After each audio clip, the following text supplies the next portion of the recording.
या पोरीच आहेत ना, पोरीच आहेत ना. नाही बा, त्या पोरी थोडी तर त्यांच्या पोरीच्या जोडीमध्ये कोंबडी आहे त्यांना.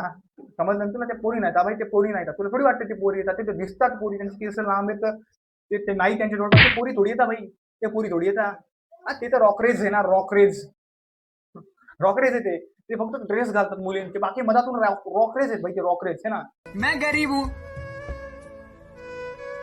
तुझा रॉक अलीकडे करेन आणि रेज पलीकडे करेन. रॉकरेज आहेत का म्हणजे? पोरी आहेत का त्या? पोरी नाही ना भाई, पोरी थोडी येतात. हा, मुलीचे ड्रेस घातले त्यांनी, पोरी थोडी येत ते. हा, मुलगा मला मधात सुलतान बसलेला आहे, सुलतान. सुलतान आहे मधात. रॉकरेज म्हणजे पोरी येत का? क्या बोला तूने? आता लोक रॉकरेजची आई बहीण काढतात, पण रॉकरेज कोणाची आई बहीण नाही काढत, कारण रिस्पेक्ट मुलींना. कारण रॉकरेज नेहमीच मुलींची रिस्पेक्ट करतो. हा भाई, या गोष्टीत तुला भी रिस्पेक्ट, फुल रिस्पेक्ट आहे का ना? रिस्पेक्ट जे राहते, RESP, ये भी असं स्पेलिंग. रिस्पेक्ट, ठीक आहे ना? रिस्पेक्ट. आई बहिणी तुझी बी नाही काढायची, लोकांची बी नाही काढायची.